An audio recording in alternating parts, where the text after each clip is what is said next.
7 days. One experiment. And honestly, I did not expect it to go the way it did. I gave an AI full access to my financial life, my spending habits, my subscriptions, my savings goals, my debt, and I told it to tell me exactly what to do for 7 straight days. No filtering, no ego, just raw, honest financial advice from a machine that has no reason to lie to me. And what happened genuinely surprised me. So let me walk you through every single day what the AI actually said, what I actually did, and whether any of it made a real difference.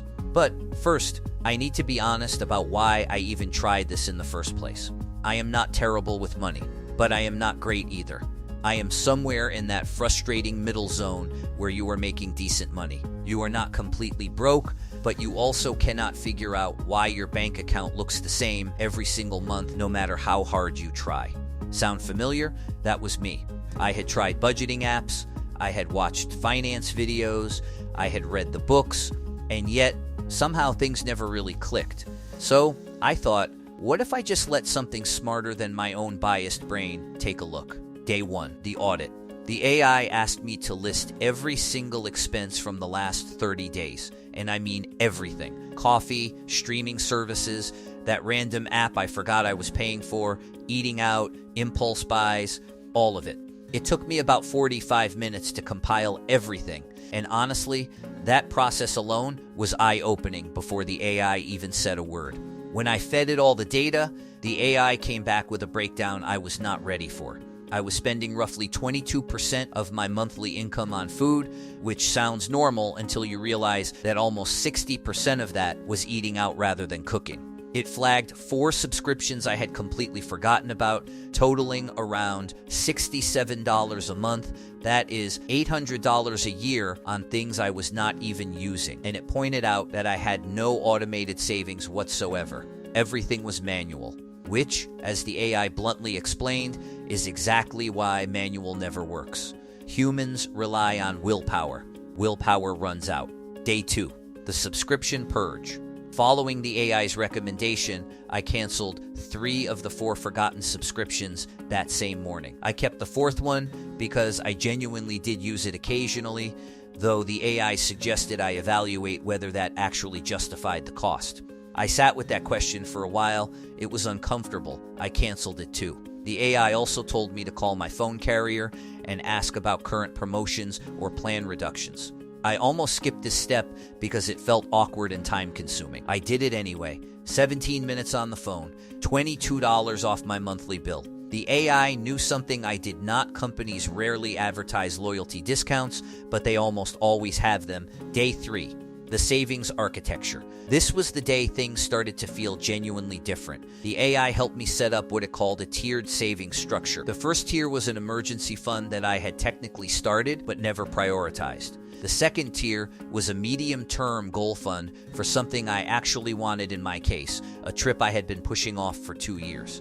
The third tier was long-term, pointing toward retirement contributions. What made this feel different from advice I had heard before was the specificity. The AI did not just say, save more money. It told me to automate a fixed amount to each tier on the exact day after my paycheck lands. It explained that the timing matters psychologically because you cannot miss money you never see sitting in your checking account. It helped me calculate what percentage I could realistically automate without immediately feeling the pinch. That night, I set up the automations. It took 11 minutes. Day 4, the debt conversation. I have some credit card debt, not catastrophic, but enough to sting.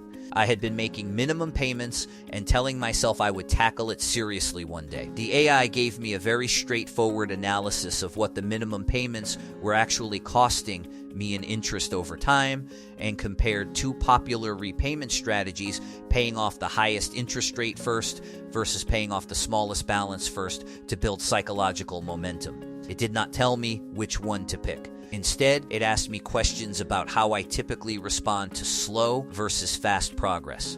Based on my answers, it recommended I start with the smallest balance because the quick win would reinforce the behavior. It was essentially behavioral science applied to personal finance, and it felt more tailored than any generic advice I had encountered before.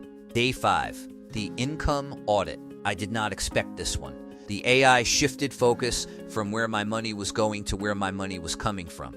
It asked about my current income streams and whether I had any skills or assets generating passive or side income. When I described what I do professionally, it identified 2 realistic opportunities I was leaving on the table, neither of them requiring me to start some complicated business or hustle myself into the ground. One was simply offering a service I already provide at work on a freelance basis to small clients in my field. The other was reselling things I already owned but no longer used. Neither suggestion was revolutionary, but the AI framed it in a way that connected the math clearly. Even an additional $200 a month would change my debt payoff timeline by nearly 8 months. Day 6, the mindset recalibration. Okay, this one was interesting and a little unexpected coming from a machine. When I asked the AI how to stop impulse buying, it did not just say, create a waiting period or delete apps. It actually explained the psychological loop behind impulse, spending, the emotional trigger, the dopamine hit from buying, the brief satisfaction, and then the guilt. And it recommended I identify what emotional state I was most often in when I made impulse purchases. I had to sit with that. I started noticing patterns almost immediately. Late evenings, stressful work days, moments of boredom. Day 7, the review and the roadmap. On the final day, I asked the AI to assess the full week and give me a realistic picture of where things could be in 12 months if I stayed consistent with everything we had implemented. The numbers were motivating, but not ridiculous. It projected that if I maintained the subscription savings, the automated savings structure, the debt acceleration plan, and even occasional side income, I could be looking at roughly $4,000 to $5,000 more in net positive financial movement by this time next year compared to my current trajectory. That is not life-changing money overnight, but it is absolutely the difference between feeling stuck and feeling like you are actually moving. The AI also gave me a monthly checklist to review on my own without needing to come back to it every day. 5 questions. That is it. Review spending against my categories, confirm automations ran, check debt balance, assess whether any new subscriptions crept in, and ask whether my goals have shifted. 5 minutes once a month. The biggest shift was not in the numbers. It was in how I started thinking about money. Not as something that just happens to me, but as something I am actively choosing every single day. That mindset change is harder to quantify than a savings number, but it might actually be the most valuable thing that came out of this experiment. If you have been thinking about doing something like this, my suggestion is to just start. The first step of pulling together your real spending data is honestly the hardest part. Everything after that is just decisions. And decisions, it turns out, are a lot easier when you have something helping you think clearly instead of just reacting. I am going to keep tracking this and come back in 30 days to show you whether the plan actually held up in real life. Make sure you are subscribed so you do not miss that update, because that follow-up is where things get really interesting.